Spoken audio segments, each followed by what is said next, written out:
ఒక థియరీ ఒకటి ఉంది. ఆ థియరీ ఏంటంటే మీ బిజినెస్ని మీరు ప్రొటెక్ట్ చేసుకోవాలి అన్నది ఫండమెంటల్ కాజ్. ఒక ఇల్లు కొనుక్కున్నాడు ఎక్సన్ ఉంటే ఆ ఇల్లు కొనుక్కుంటే తన ప్రాపర్టీ తంది. సో ట్రెస్పాసర్స్ ఆర్ పనిషబుల్ అని బోర్డు పెట్టుకుంటాడు. అది ఎందుకు పెట్టుకుంటున్నా అంటే తన ప్రాపర్టీ కాబట్టి తను ప్రొటెక్ట్ చేసుకోవాల్సిన అవసరం ఉంది కాబట్టి. తను ట్రెస్పాసర్స్ ఆర్ పనిషబుల్ అని బోర్డు పెట్టుకున్నాడు అంటే అర్థం హీఈస్ వైలెంట్ అనో లేకపోతే తను ఏదో బయట పబ్లిక్ అట్ లార్జ్ మీద లిటిగేట్ చేయడానికి ఇష్టపడుతున్నాడనో కాదు. అలా మనం అర్థం చేసుకోం కదా.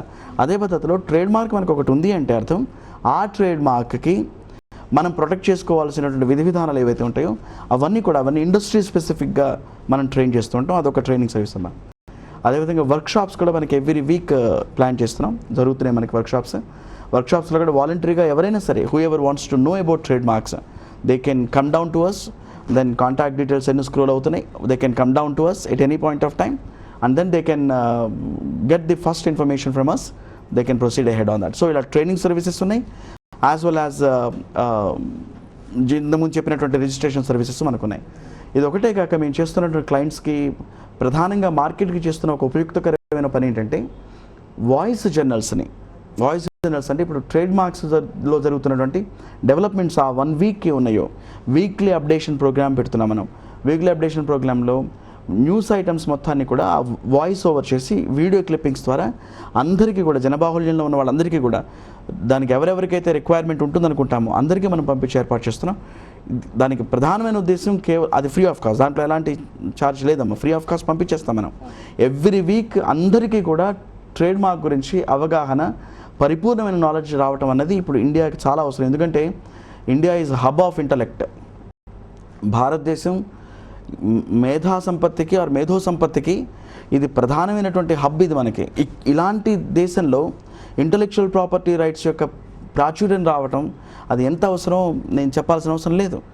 అది దేశం యొక్క ఔన్నత్యాన్ని కూడా అది ఇనుడింపజేస్తుంది. ఇప్పుడు మిగతా దేశాలతో కనుక కంపేర్ చేసుకున్నట్లయితే ఇంటలెక్చువల్ ప్రాపర్టీ అవేర్నెస్ మన ఇండియాలో తక్కువ ఉందనే చెప్పాలి నేను. మిగతా దేశాల్లో ఎందుకని ఎక్కువ ఉందంటే వాళ్ళకి they have that awareness programme and then they are doing it.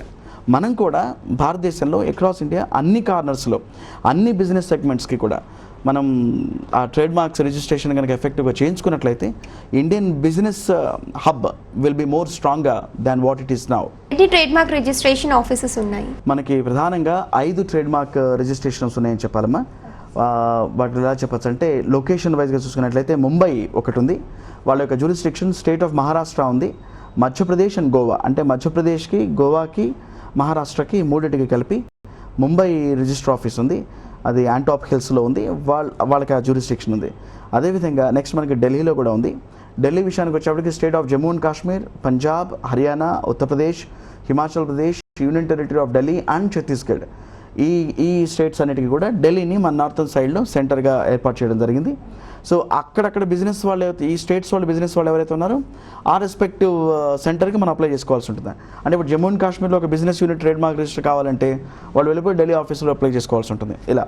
అదేవిధంగా మనకి ఈవెన్ కోల్కతాలో కూడా ఉందమ్మా. దాంట్లో state of Arunachal Pradesh, Assam, Bihar, Orissa, west Bengal, Manipur, Mizoram, Meghalaya, Sikkim, Tripura and union territories of Nagaland and Andaman and Nicobar islands కూడా మనకి ఈ కోల్కతా ట్రేడ్ మార్క్ ఆఫీస్కి రిజిస్టర్ ఆఫీస్కి ఇవ్వడం జరిగింది.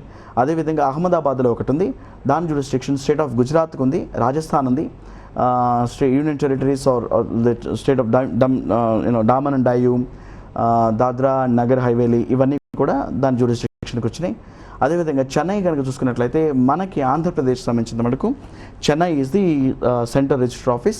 అంటే ఇప్పుడు ఆంధ్రప్రదేశ్లో ఉన్న బిజినెస్ యూనిట్స్ అన్నీ కనుక ట్రేడ్ మార్క్స్ రిజిస్టర్ చేసుకోవాలంటే వాళ్ళు వెళ్ళవలసినటువంటిది చెన్నై ఆఫీసెస్కి వెళ్ళి ఫైల్ చేయాల్సి ఉంటుంది. సో అది ప్రధానమైన రీజన్. మనకి ఆంధ్రప్రదేశ్లో కంపారిటివ్లీ చెన్నైలో ట్రేడ్ మార్క్ అప్లికేషన్స్ ఎక్కువ ఫైల్ అవుతాయి, ఎందుకంటే వాళ్ళకి యాక్సెసిబిలిటీ ఉంది కాబట్టి. మనకి ఆంధ్రప్రదేశ్లో తక్కువగా ఫైల్ అవ్వడానికి కారణం డిస్టెన్స్ పర్స్పెక్టివ్ ఒకటి.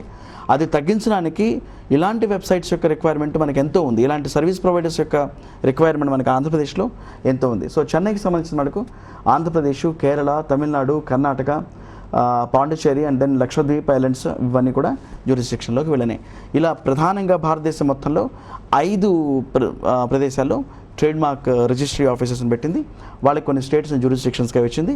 ఆ స్టేట్స్లో చేస్తున్న బిజినెస్ వాళ్ళు ఆ ట్రేడ్ మార్క్ కన్సర్న్ వెళ్ళి అప్లికేషన్ ఫైల్ చేసుకుంటారు. ఈ ఇంటలెక్చువల్ ప్రాపర్టీలో ట్రేడ్ మార్క్ ఒకటేనా ఇంకేమన్నా ఉన్నాయి? ఇంటలెక్చువల్ ప్రాపర్టీ రైట్స్లో ట్రేడ్ మార్క్ ఒకటి ఉంది, పేటెంట్స్ ఉంది, కాపీ రైట్స్ ఉంది, జియోగ్రఫికల్ ఇండికేషన్స్ ఉంది, ఇండస్ట్రియల్ డిజైన్స్ ఉంది. ఇలా మేజర్గా ప్రధానంగా 5 ఇంటలెక్చువల్ ప్రాపర్టీ మోడల్స్ని మనం ఐడెంటిఫై చేశారని చెప్పచ్చు. సబ్సాలియంట్గా వాటిలోనే ఫర్దర్గా కొన్ని ఇంకా రికగ్నైజ్ చేయబడ్డాయి, దట్ అవి సబ్సిక్వెంట్గా వద్దాం మనం. సో ఈ 5 మాత్రం ప్రధానంగా మనం చెప్పుకోవచ్చు. ఈ ట్రేడ్ మార్క్స్కి కాపీ రైట్స్కి డిఫరెన్స్ ఎలా ఉంటుందంటే, కాపీ రైట్స్ అంటే టెక్స్ట్ని ప్రొటెక్ట్ చేస్తుంది. ఒక చిన్న ఎగ్జాంపుల్ చెప్తాను మీకు. ఒక వెబ్సైట్ ఉంది, meratrademark.com అని ఉంది. ఆ meratrademark.comని కనుక మనం రిజిస్టర్ చేయాలంటే the name Mera trade mark ఏదైతుందో దట్ గెట్స్ ట్రేడ్ మార్క్డ్. ఆ వర్డ్ ఏదైతే ఉందో దానికి సంబంధించిన లోగో ఏదైతే ఉందో ఆ లోగో ఆ వర్డ్ కలిపి మనకి ట్రేడ్ మార్క్ అయిపోతుంది. ఇప్పుడు ఆ మేరా ట్రేడ్ మార్క్ యొక్క టెక్స్ట్ ఏదైతే ఉందో టెక్స్చువల్ రైట్, ఇప్పుడు మేరా ట్రేడ్ మార్క్ అనేది హిందీలో కూడా రాయొచ్చు, మేరా ట్రేడ్ మార్క్ అనేది తెలుగులో కూడా రాయొచ్చు. సో ఇప్పుడు ఆ ప్రొనౌన్సియేషన్ని, లాంగ్వేజ్ భేదాన్ని మనకి ట్రేడ్ మార్క్స్ ప్రొటెక్ట్ చేసేస్తుంది. ఆ కంటెంట్ ఏదైతే ఉంటుందో, ఆ ఫర్దర్గా రాసిన కంటెంట్, ఆ ఫ్లో ఆఫ్ థాట్ ఏదైతే ఉందో వెబ్సైట్లో, ఆ ఫ్లో ఆఫ్ థాట్ని మనం కాపీరైట్ చేసుకుంటాం. అంటే మీకు ప్రధానంగా చెప్పాలంటే టెక్స్ట్ బుక్స్ లాంటివన్నీ కూడా, టెక్స్ట్స్ అన్నీ కూడా, లిటరరీ వర్క్స్ అన్నీ కూడా కాపీ ప్రొటెక్ట్ అయిపోతాయి. దాన్ని మీరు కాపీ చేయడానికి వీలు లేకుండా కాపీ ప్రొటెక్షన్ జరుగుతుంది. అది కూడా ఇంటలెక్చువల్ ప్రాపర్టీలో ప్రధానమైన అంశమే. ఇంకొకటి ఉంది పేటెంట్. పేటెంట్స్ అన్నీ కూడా ఇన్వెన్షన్ బేస్డ్. ఇన్వెన్షన్ బేస్ అంటే మనం ఒకటి కొత్తది ఒకటి కనుక్కున్నాం. ఒక ఎగ్జాంపుల్ చెప్తాను మీకు. వాటర్ తోటి బైక్ నడపచ్చు అనే విషయాన్ని కనుక్కున్నాం అనుకోండి. మనం ఏదో లీటర్ వాటర్ పోసేసినట్లయితే బైక్ నడిచిపోతుంది అన్నది అనుకున్నాం అనుకోండి. ఇప్పుడు అది ఒక ఇన్వెన్షన్, అది కొత్తదనం, అది మార్కెట్కి ఉపయోగపడేటువంటిది. అది ఇంతకుముందు ఉన్నదాన్ని కాపీ కొట్టింది కాదు, అది కొత్తగా మనం చేస్తున్నటువంటిది, అది ఇన్వెన్షన్. దీనివల్ల మార్కెట్కి ఉపయోగం ఉందా లేదా? ఉంది. మార్కెట్ ఎంత బెనిఫిట్ పొందుతుంది? కొన్ని millions, trillions of people will get benefited out of that invention. ఆ ఇన్వెన్షన్ ఎక్కడి నుంచి వచ్చింది? ఎక్స్ అన్నవాడి యొక్క మేధస్సు నుంచి వచ్చింది. ఎక్స్ అన్నవాడు చేసినటువంటి ఆ మేధో సంపత్తి కూడా పేటెంట్ కింద మనం దాన్ని రిజిస్టర్ చేసుకోవచ్చు. ఇది copy rights, trade marks, patents అయినాయి. ఇప్పుడు మనం ఇండస్ట్రియల్ డిజైన్స్లోకి వద్దాం. ఒక్కొక్క వస్తువుకి ఒక్కొక్క డిజైన్ ఉంటుంది. మీరు గమనించే ఉంటారు, పౌడర్ డబ్బాలన్నీ ఒక రకంగా ఉండవు కదా. సో ఒక్కొక్క సోప్స్ అన్నీ ఒక షేప్లో ఉండవు, షేప్స్ మారిపోతుంటాయి. ఆ షేప్ ఏదైతే ఉందో వస్తువు ఉన్న యొక్క shape, that shape can be registered as industrial design. కొన్ని షేప్ను బట్టి కన్వీనియన్స్ ఉంటాయి. ఫర్ ఎగ్జాంపుల్ చూసుకుంటే ఏదైనా ఒక కూల్ డ్రింక్ బాటిల్ కన్వీనియంట్గా హోల్డ్ చేయగలిగింది ఉంటే ఆ డిజైన్ కనుక తయారు చేస్తే ఆ కూల్ డ్రింక్ని కన్జ్యూమ్ చేయడానికి ప్రజలు ఇష్టపడతారు. ఇలా పెట్టుకుని తాగిన దానికన్నా ఇట్లా పట్టుకుని తాగడం తేలిక. సో ఈ design is far better and gets into the market and gets more consumability than the bottle that is of this size. ఈ సైజులో ఉన్న బాటిల్ కన్నా ఈ సైజులో ఉన్న బాటిల్కి ఎక్కువ మార్కెటబిలిటీ ఉంటుంది. కాబట్టి ఏంటంటే షేప్, సైజ్ కూడా మనం రిజిస్టర్ చేసుకోవచ్చు. అది కూడా ఇంటలెక్చువల్ ప్రాపర్టీనే. సో ఇలా ఇండస్ట్రియల్ డిజైన్స్ని కూడా మనం ప్రొటెక్ట్ చేసుకోవచ్చు. ఇంకొకటి ప్రధానమైన అంశం మనకి జియోగ్రఫికల్ ఇండికేషన్స్. ఇది చాలా తక్కువ మందికి తెలిసింది. జియోగ్రఫికల్ ఇండికేషన్స్ అంటే మీకు ఎగ్జాంపుల్ రూపంలో చెప్తే తిరుపతి లడ్డు, బందర్ లడ్డు లేదా బందర్ మిఠాయి, ఆగ్రా పేఠ,